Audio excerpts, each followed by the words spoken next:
The House of Mapuhi. Despite the heavy clumsiness of her lines, the Aorai handled easily in the light breeze, and her captain ran her well in before he hove to just outside the suck of the surf. The atoll of Hikueru lay low on the water, a circle of pounded coral sand 100 yards wide, 20 miles in circumference, and from 3 to 5 feet above high water mark. On the bottom of the huge and glassy lagoon was much pearl shell, and from the deck of the schooner across the slender ring of the atoll, the divers could be seen at work. But the lagoon had no entrance for even a trading schooner. With a favoring breeze, cutters could win in through the tortuous and shallow channel, but the schooners lay off and on outside and sent in their small boats. The Aorai swung out a boat smartly, into which sprang half a dozen brown-skinned sailors clad only in scarlet loincloths. They took the oars, while in the stern sheets at the steering sweep stood a young man garbed in the tropic white that marks the European. The golden strain of Polynesia betrayed itself in the sun gilt of his fair skin and cast up golden sheens and lights through the glimmering blue of his eyes.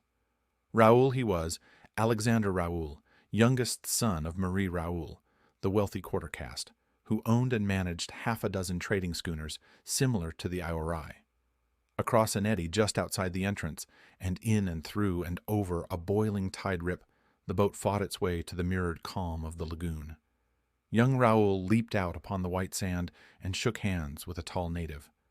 The man's chest and shoulders were magnificent, but the stump of a right arm, beyond the flesh of which the age-whitened bone projected several inches, attested the encounter with a shark that had put an end to his diving days and made him a fawner and an intriguer for small favors. "Have you heard, Alec?" were his first words. "Mapuhi has found a pearl. Such a pearl. Never was there one like it ever fished up in Hikueru, nor in all the Paumotus, nor in all the world. Buy it from him. He has it now. And remember that I told you first. He is a fool, and you can get it cheap. Have you any tobacco?" Straight up the beach to a shack under a pandanus tree Raoul headed. He was his mother's supercargo, and his business was to comb all the Paumotus for the wealth of copra, shell, and pearls that they yielded up. He was a young supercargo. It was his second voyage in such capacity, and he suffered much secret worry from his lack of experience in pricing pearls.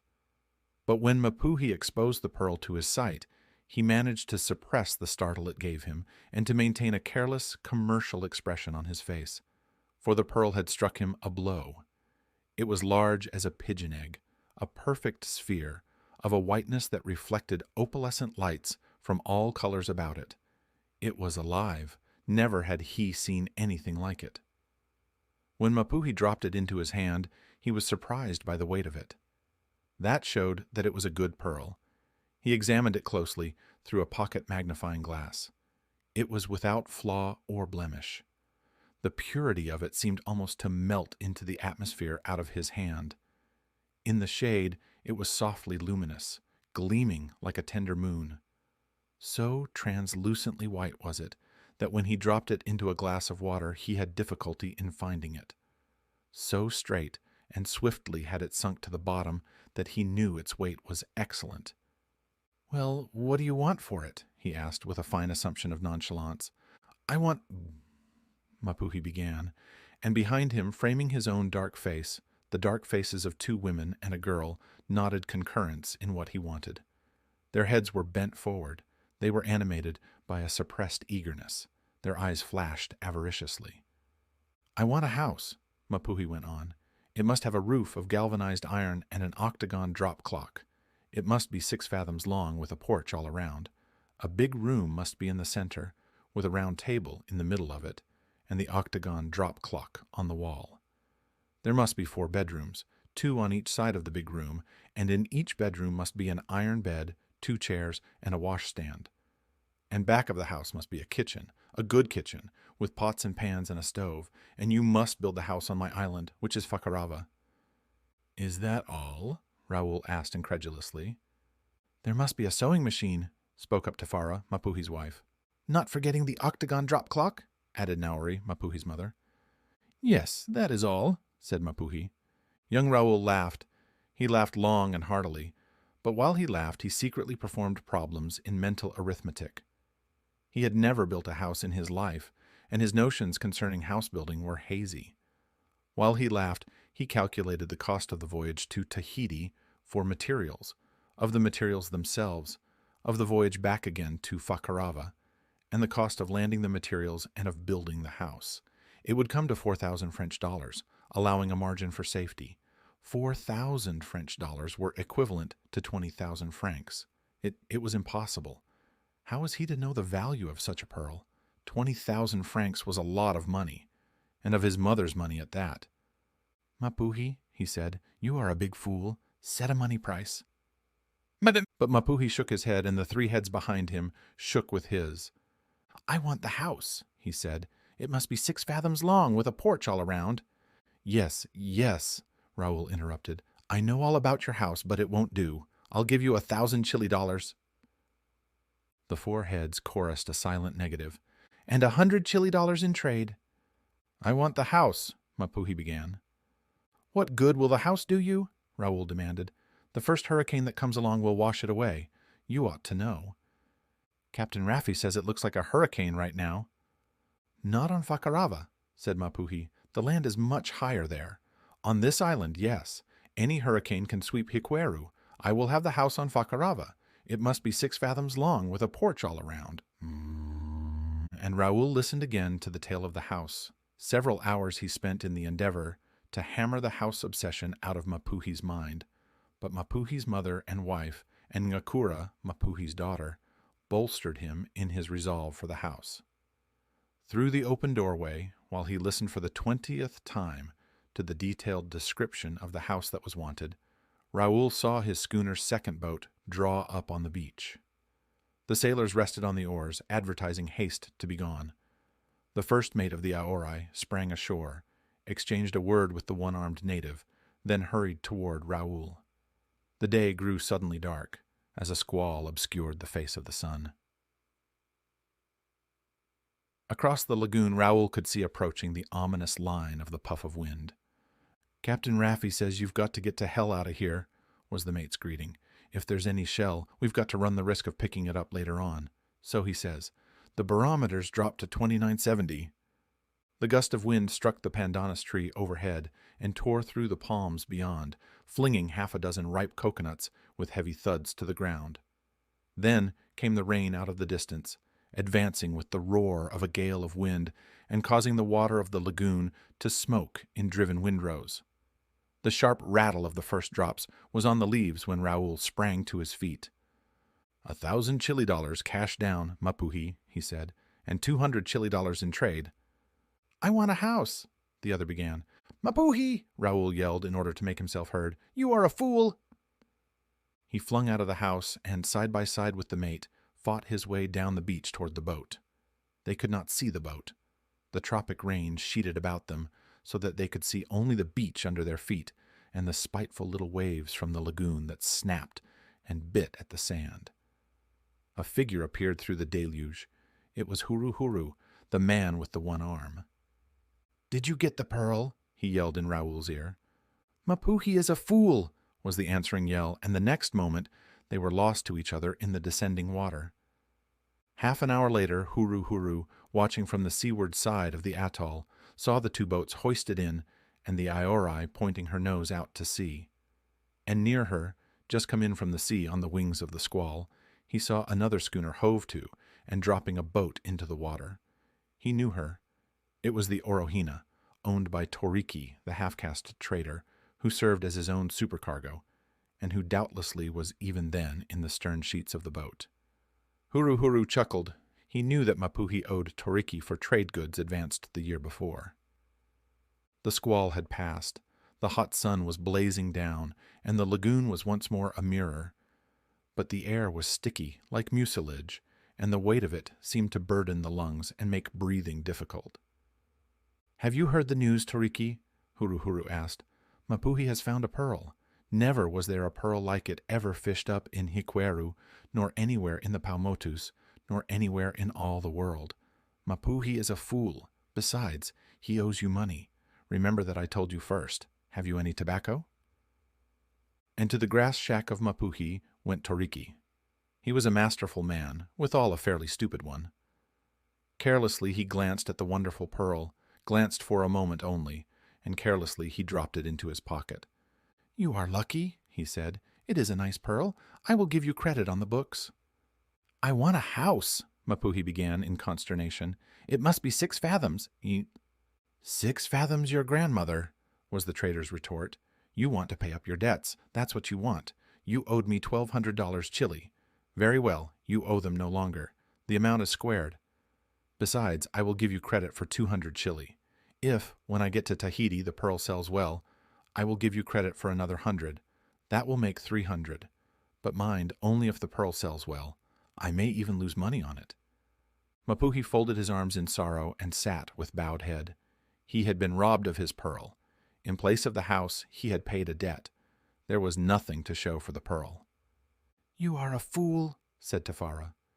"You are a fool," said Nauri, his mother. "Why did you let the pearl into his hand?" "What was I to do?" Mapuhi protested. "I owed him the money. He knew I had the pearl. You heard him yourself ask to see it. I had not told him. He knew. Somebody else told him, and I owed him the money." "Mapuhi is a fool," mimicked Ngakura. She was 12 years old and did not know any better.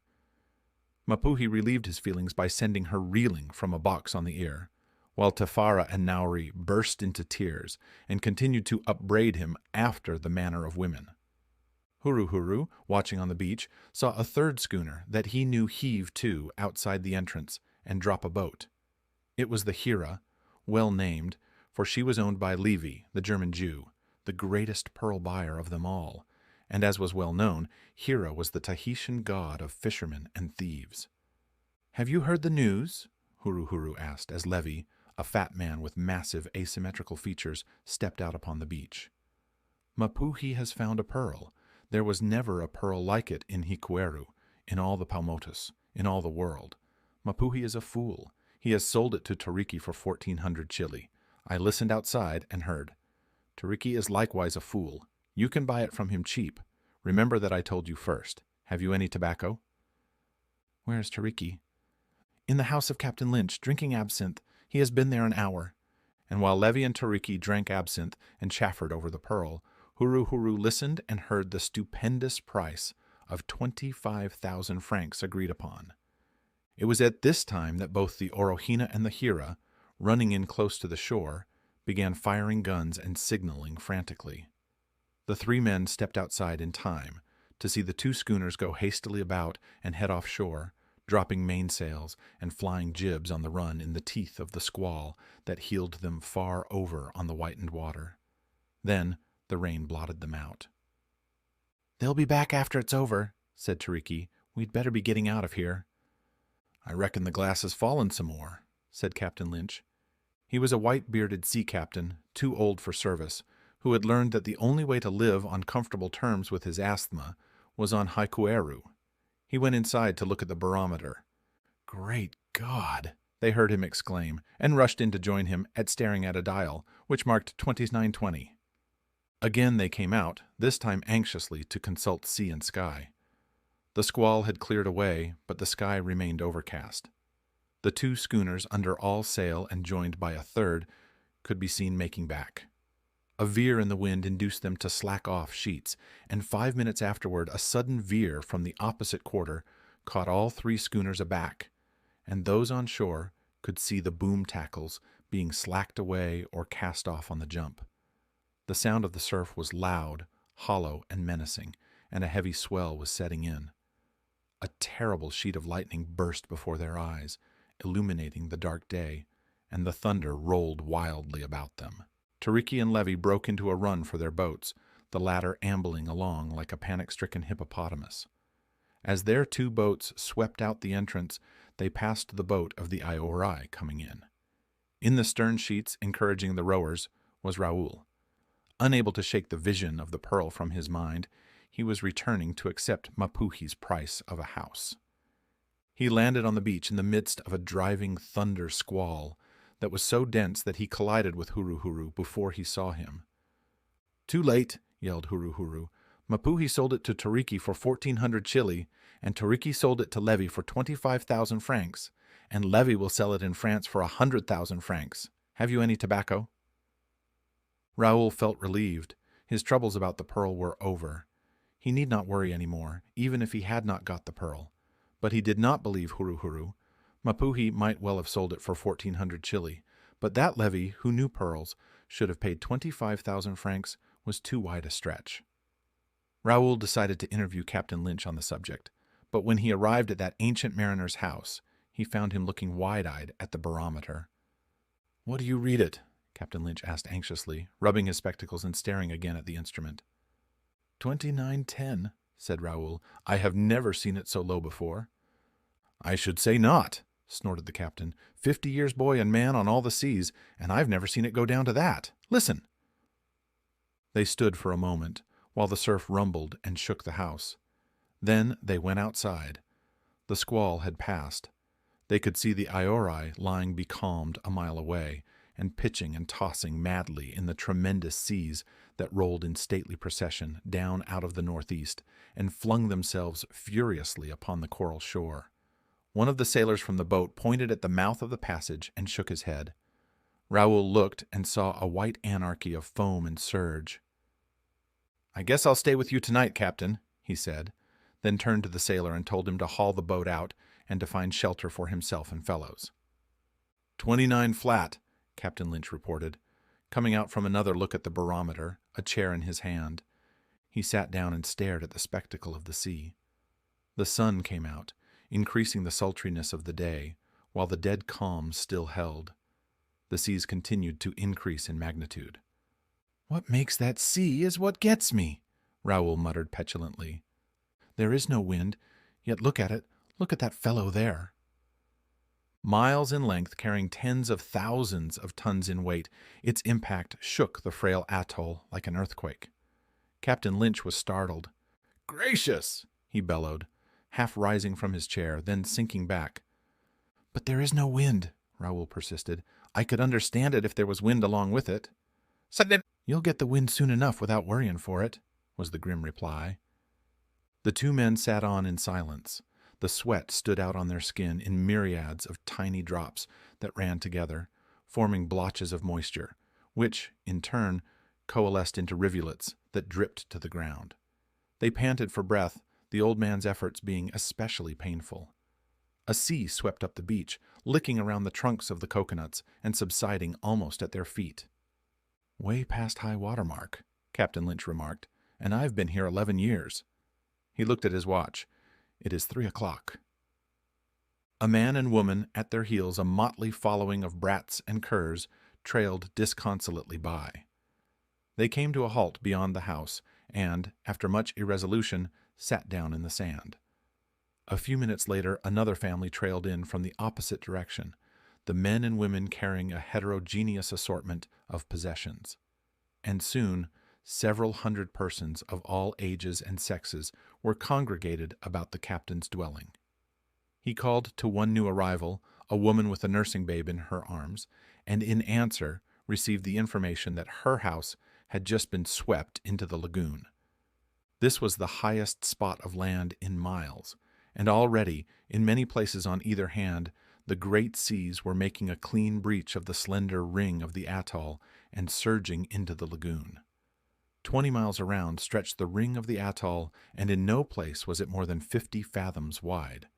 It was the height of the diving season, and from all the islands around, even as far as Tahiti, the natives had gathered. "There are 1,200 men, women, and children here," said Captain Lynch. "I wonder how many will be here tomorrow morning." "But why don't it blow? That's what I want to know," Raoul demanded. "Don't worry, young man, don't worry. You'll get your troubles fast enough."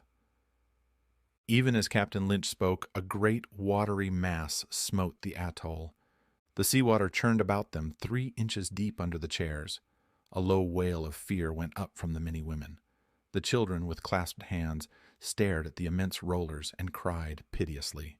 Chickens and cats, wading perturbedly in the water, as by common consent, with flight and scramble, took refuge on the roof of the captain's house.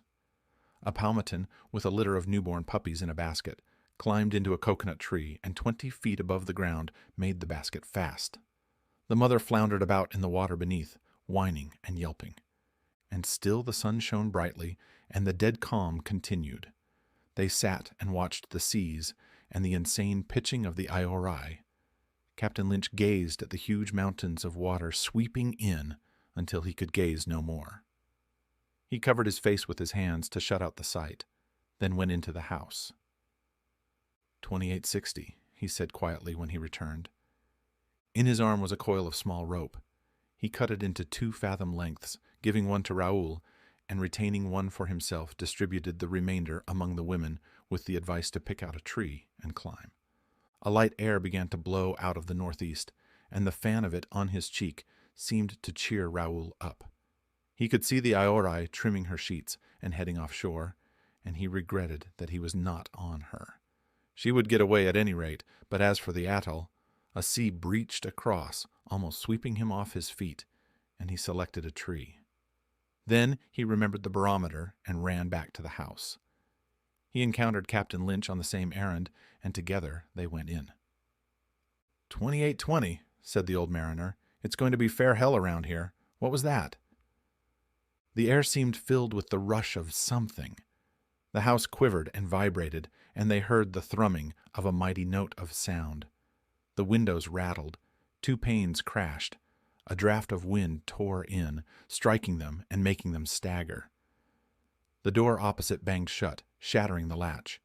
The white door knob crumbled in fragments to the floor. The room's walls bulged like a gas balloon in the process of sudden inflation. Then came a new sound like the rattle of musketry, as the spray from a sea struck the wall of the house. Captain Lynch looked at his watch. It was 4 o'clock. He put on a coat of pilot cloth, unhooked the barometer, and stowed it away in a capacious pocket.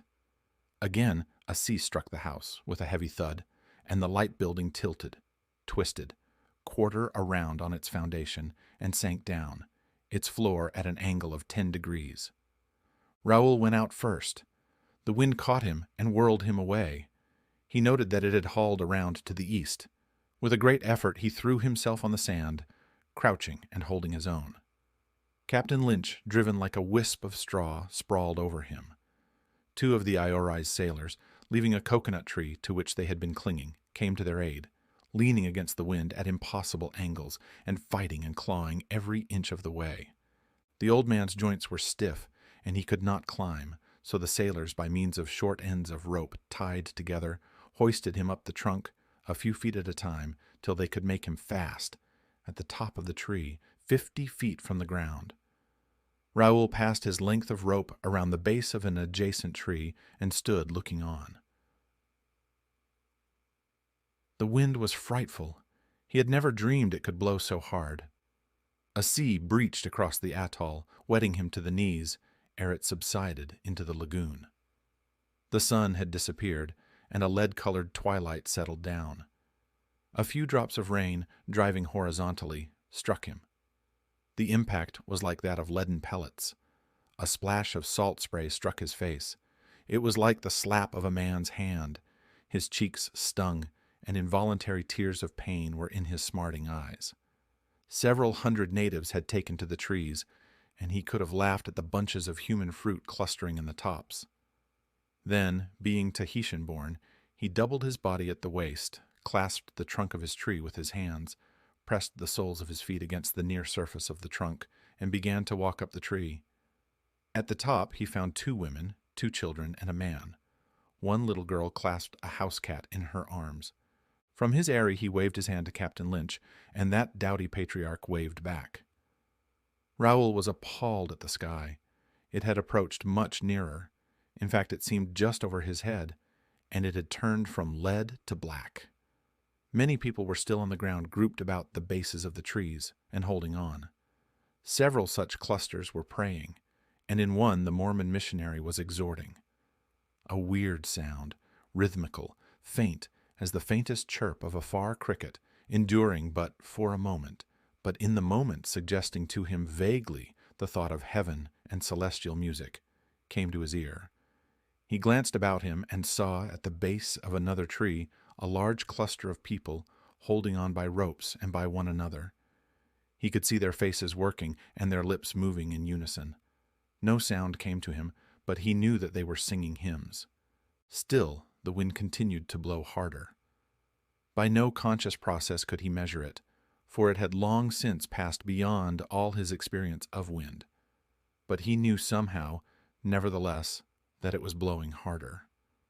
Not far away, a tree was uprooted, flinging its load of human beings to the ground. A sea washed across the strip of sand, and they were gone. Things were happening quickly. He saw a brown shoulder and a black head silhouetted against the churning white of the lagoon. The next instant, that too had vanished.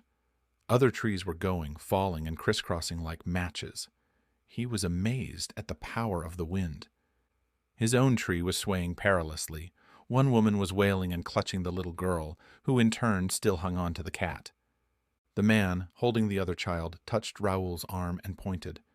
He looked and saw the Mormon church careering drunkenly 100 feet away. It had been torn from its foundations, and wind and sea were heaving and shoving it toward the lagoon. A frightful wall of water caught it, tilted it, and flung it against half a dozen coconut trees. The bunches of human fruit fell like ripe coconuts. The subsiding wave showed them on the ground, some lying motionless, others squirming and writhing. They reminded him strangely of ants. He was not shocked. He had risen above horror. Quite as a matter of course, he noted the succeeding wave sweep the sand clean of the human wreckage. A third wave, more colossal than any he had yet seen, hurled the church into the lagoon, where it floated off into the obscurity to leeward, half submerged, reminding him for all the world of a Noah's Ark. He looked for Captain Lynch's house and was surprised to find it gone. Things certainly were happening quickly. He noticed that many of the people in the trees that still held had descended to the ground. The wind had yet again increased. His own tree showed that. It no longer swayed or bent over and back. Instead, it remained practically stationary, curved in a rigid angle from the wind and merely vibrating. But the vibration was sickening. It was like that of a tuning fork or the tongue of a Jew's harp. It was the rapidity of the vibration that made it so bad. Even though its roots held, it could not stand the strain for long. Something would have to break. There was one that had gone. He had not seen it go, but there it stood, the remnant, broken off halfway up the trunk. One did not know what happened unless he saw it. The mere crashing of trees and wails of human despair occupied no place in that mighty volume of sound. He chanced to be looking in Captain Lynch's direction when it happened. He saw the trunk of the tree, halfway up, splinter and part without noise. The head of the tree, with 3 sailors of the Iori, and the old captain sailed off over the lagoon. It did not fall to the ground, but drove through the air like a piece of chaff. For 100 yards he followed its flight. When it struck the water, he strained his eyes and was sure that he saw Captain Lynch wave farewell. Raoul did not wait for anything more. He touched the native and made signs to descend to the ground. The man was willing, but his women were paralyzed from terror, and he elected to remain with them. Raoul passed his rope around the tree and slid down. A rush of salt water went over his head. He held his breath and clung desperately to the rope. The water subsided, and in the shelter of the trunk he breathed once more. He fastened the rope more securely, and then was put under by another sea. One of the women slid down and joined him, the native remaining by the other woman, the 2 children, and the cat. The supercargo had noticed how the groups clinging at the bases of the other trees continually diminished. Now he saw the process work out alongside him. It required all his strength to hold on, and the woman who had joined him was growing weaker. Each time he emerged from a sea, he was surprised to find himself still there, and next, surprised to find the woman still there. At last he emerged to find himself alone. He looked up. The top of the tree had gone as well. At half its original height, a splintered end vibrated. He was safe. The roots still held, while the tree had been shorn of its windage. He began to climb up. He was so weak that he went slowly, and sea after sea caught him before he was above them. Then he tied himself to the trunk and stiffened his soul to face the night, and he knew not what. He felt very lonely in the darkness. At times, it seemed to him that it was the end of the world and that he was the last one left alive. Still, The wind increased. Hour after hour it increased. By what he calculated was 11 o'clock, the wind had become unbelievable. It was a horrible, monstrous thing, a screaming fury, a wall that smote and passed on, but that continued to smite and pass on, a wall without end. It seemed to him that he had become light and ethereal, that it was he that was in motion, that he was being driven with inconceivable velocity through unending solidness. The wind was no longer air in motion, it had become substantial as water or quicksilver. He had a feeling that he could reach into it and tear it out in chunks, as one might do with the meat in the carcass of a steer, that he could seize hold of the wind and hang on to it, as a man might hang on to the face of a cliff. The wind strangled him. He could not face it and breathe, for it rushed in through his mouth and nostrils, distending his lungs like bladders. At such moments it seemed to him that his body was being packed and swollen with solid earth. Only by pressing his lips to the trunk of the tree could he breathe. Also, the ceaseless impact of the wind exhausted him. Body and brain became wearied. He no longer observed, no longer thought, and was but semi-conscious. One idea constituted his consciousness. So this was a hurricane. That one idea persisted irregularly. It was like a feeble flame that flickered occasionally. From a state of stupor, he would return to it. So this was a hurricane.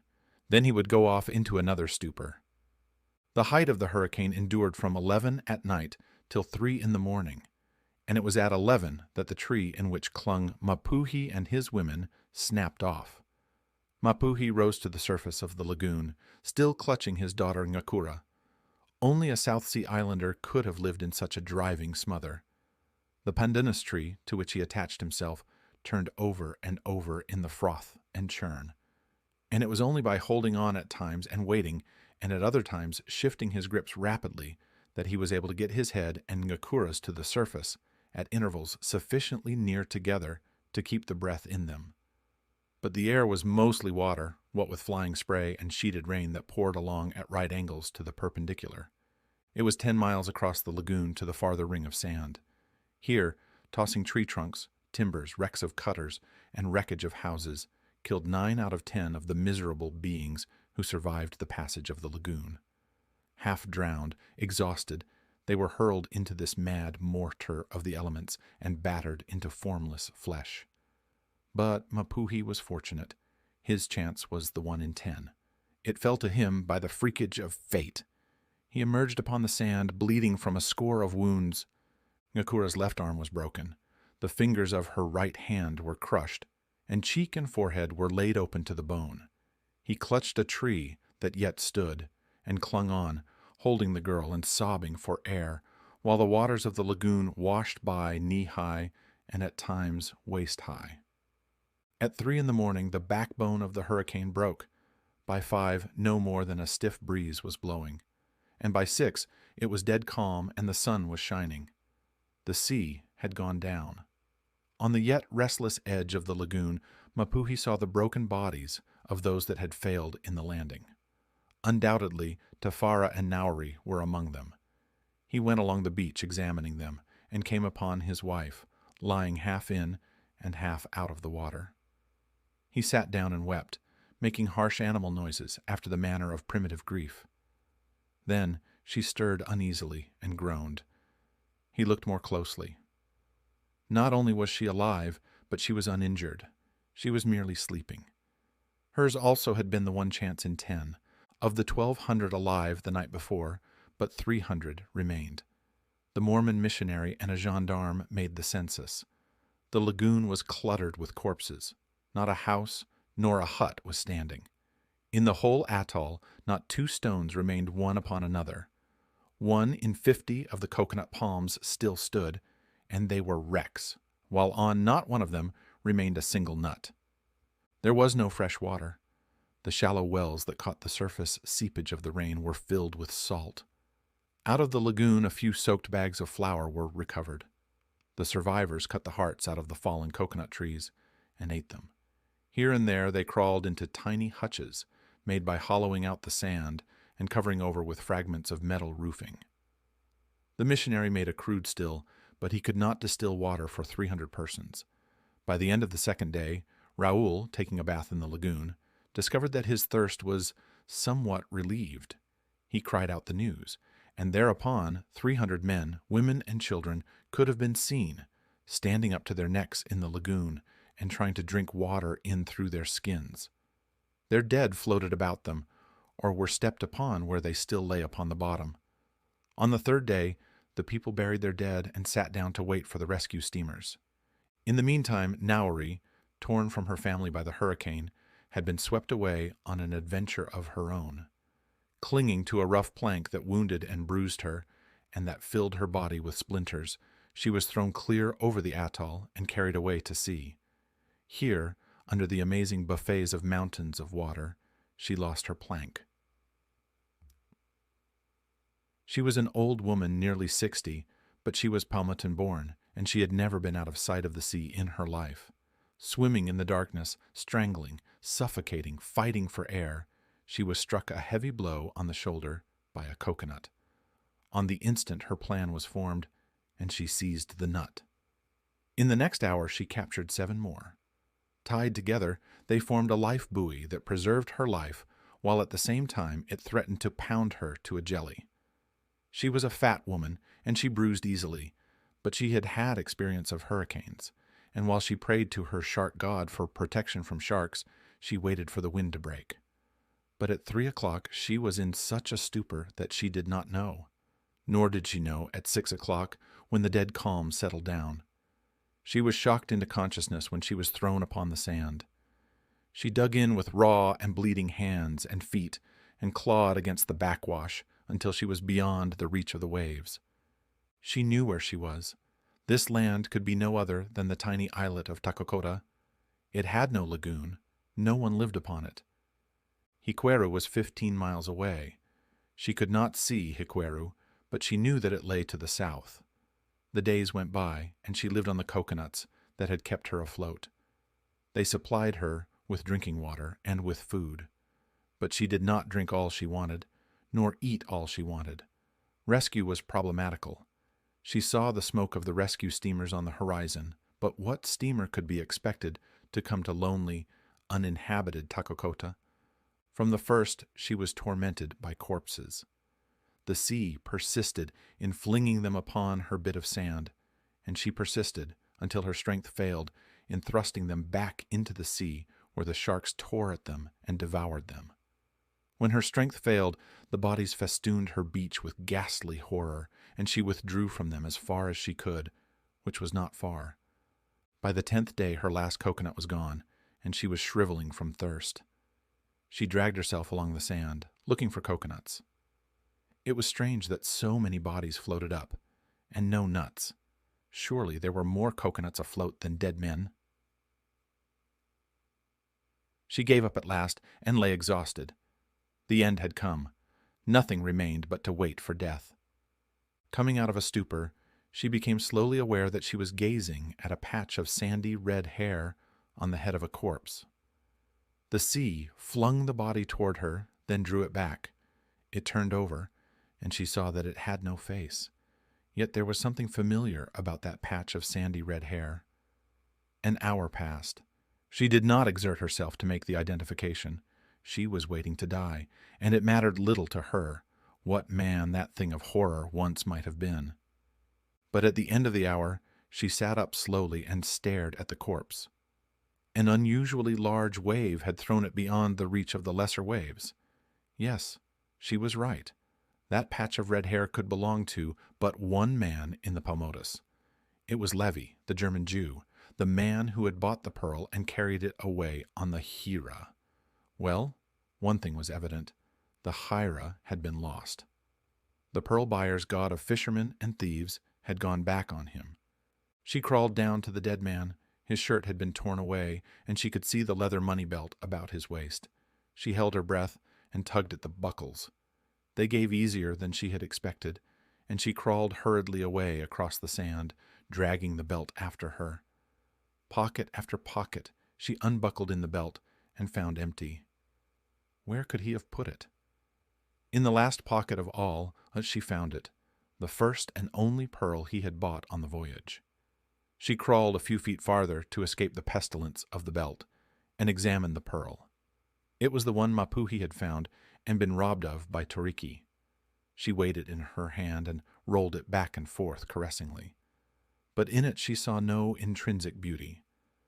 What she did see was the house Mapuhi and Tefara, and she had builded so carefully in their minds.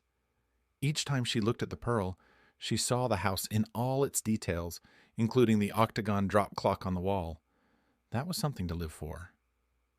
She tore a strip from her ahu and tied the pearl securely about her neck. Then she went on along the beach, panting and groaning, but resolutely seeking for coconuts. Quickly she found one, and as she glanced around, a second. She broke one, drinking its water, which was mildewy, and eating the last particle of the meat. A little later, she found a shattered dugout. Its outrigger was gone, but she was hopeful, and before the day was out, she found the outrigger. Every find was an augury. The pearl was a talisman. Late in the afternoon, she saw a wooden box floating low in the water. When she dragged it out on the beach, its contents rattled, and inside she found 10 tins of salmon. She opened one by hammering it on the canoe. When a leak was started, she drained the tin. After that, she spent several hours in extracting the salmon, hammering and squeezing it out a morsel at a time. 8 days longer she waited for rescue. In the meantime, she fastened the outrigger back on the canoe, using for lashings all the coconut fibers she could find, and also what remained of her ahu. The canoe was badly cracked, and she could not make it watertight, but a calabash made from a coconut she stored on board for a bailer. She was hard put for a paddle. With a piece of tin she sawed off all her hair close to the scalp.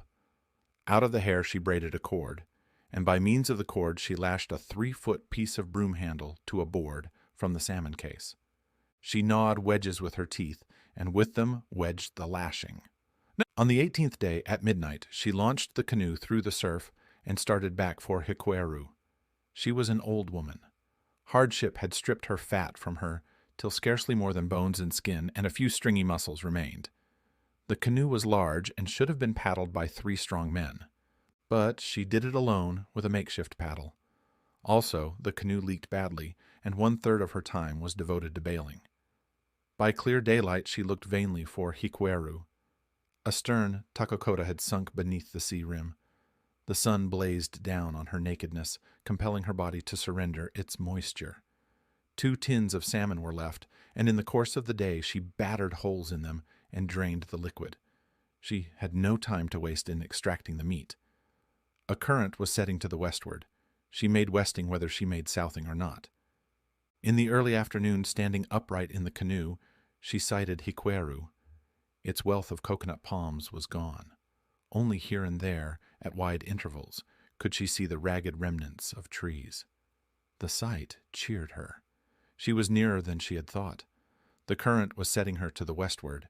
She bore up against it and paddled on.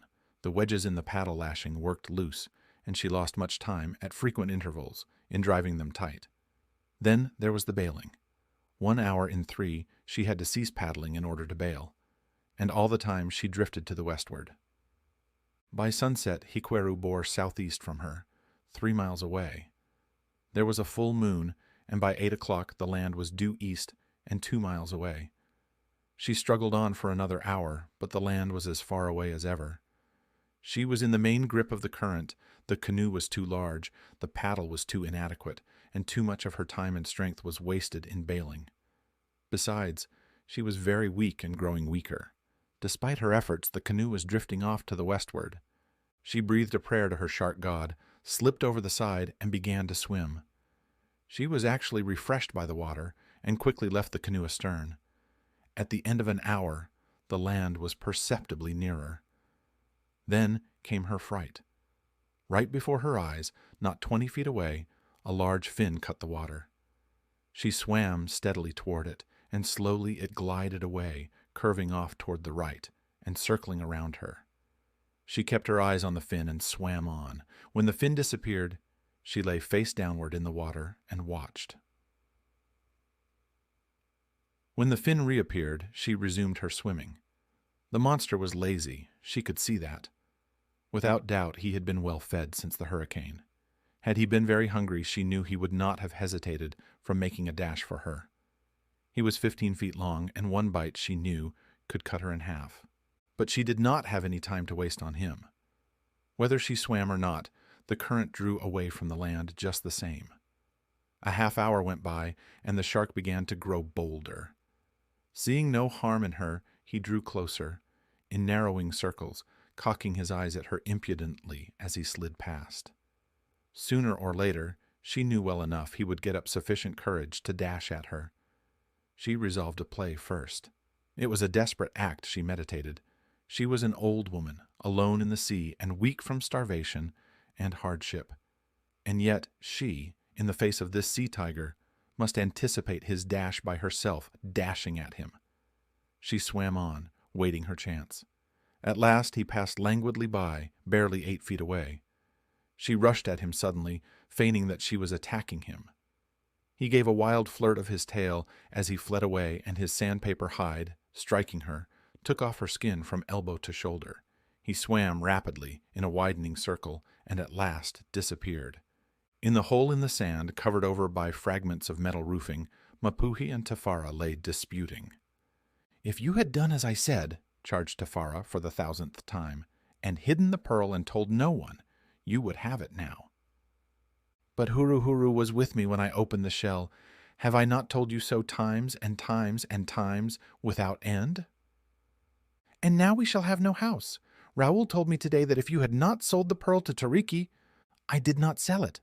Tariki robbed me. That if you had not sold the pearl, he would give you 5,000 French dollars, which is 10,000 Chili. He has been talking to his mother, Mapuhi explained. She has an eye for a pearl. And now the pearl is lost, Tafara complained. It paid my debt with Tariki. That is 1,200 I have made, anyway. Tariki is dead, she cried.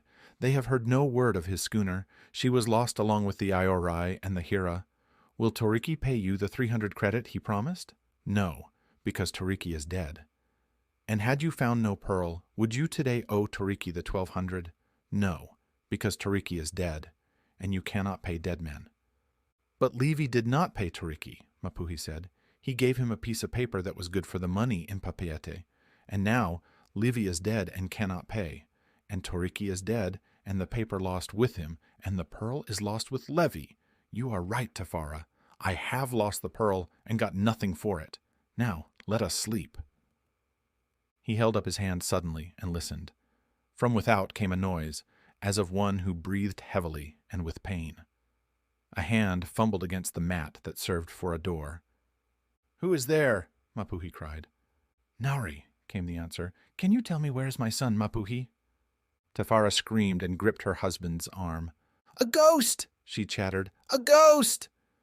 Mapuhi's face was a ghastly yellow. He clung weakly to his wife. "Good woman," he said in faltering tones, striving to disguise his vice. "I know your son well. He is living on the east side of the lagoon." From without came the sound of a sigh. Mapuhi began to feel elated. He had fooled the ghost. "But where do you come from, old woman?" he asked. "From the sea," was the dejected answer. "I knew it! I knew it!" screamed Tafara, rocking to and fro. "Since when has Tafara bedded in a strange house?" came Nari's voice through the matting. Mapuhi looked fear and reproach at his wife. It was her voice that had betrayed them. "And since when has Mapuhi, my son, denied his old mother?" the voice went on. No, I have not. Mapuhi has not denied you," he cried. "I am not Mapuhi. He is on the east end of the lagoon, I tell you." Ngakura sat up in bed and began to cry. The matting started to shake. "What are you doing?" Mapuhi demanded. "I am coming in," said the voice of Naori. One end of the matting lifted. Tafara tried to dive under the blankets, but Mapuhi held on to her. He had to hold on to something. Together, struggling with each other, with shivering bodies and chattering teeth, they gazed with protruding eyes at the lifting mat. They saw Naori, dripping with seawater, without her ahu, creep in. They rolled over backward from her and fought for Ngakura's blanket, with which to cover their heads. "You might give your old mother a drink of water," the ghost said plaintively. "Give her a drink of water," Tafara commanded in a shaking voice. "Give her a drink of water." Mapuhi passed on the command to Ngakura, and together they kicked out Ngakura from under the blanket. A minute later, peeping, Mapuhi saw the ghost drinking. When it reached out a shaking hand and laid it on his, he felt the weight of it, and was convinced that it was no ghost. Then he emerged, dragging Tafara after him, and in a few minutes all were listening to Nori's tale. And when she told of Levi and dropped the pearl into Tafara's hand, even she was reconciled to the reality of her mother-in-law. "In the morning," said Tafara, "you will sell the pearl to Raoul for 5,000 French. "The house?" objected Naori. "He will build the house," Tafara answered. "He weighs it will cost 4,000 French. Also, will he give 1,000 French in credit, which is 2,000 Chili." "And it will be 6 fathoms long?" Nori queried. "Aye," answered Mapuhi, 6 fathoms. Was it arrive? And in the middle room will be the octagon drop clock?" "Aye, and the round table as well." "Then give me something to eat, for I am hungry," said Nori complacently, "and after that we will sleep, for I am weary. And tomorrow we will have more talk about the house before we sell the pearl. It will be better if we take the 1,000 French in cash. Money is ever better than credit in buying goods from the traders."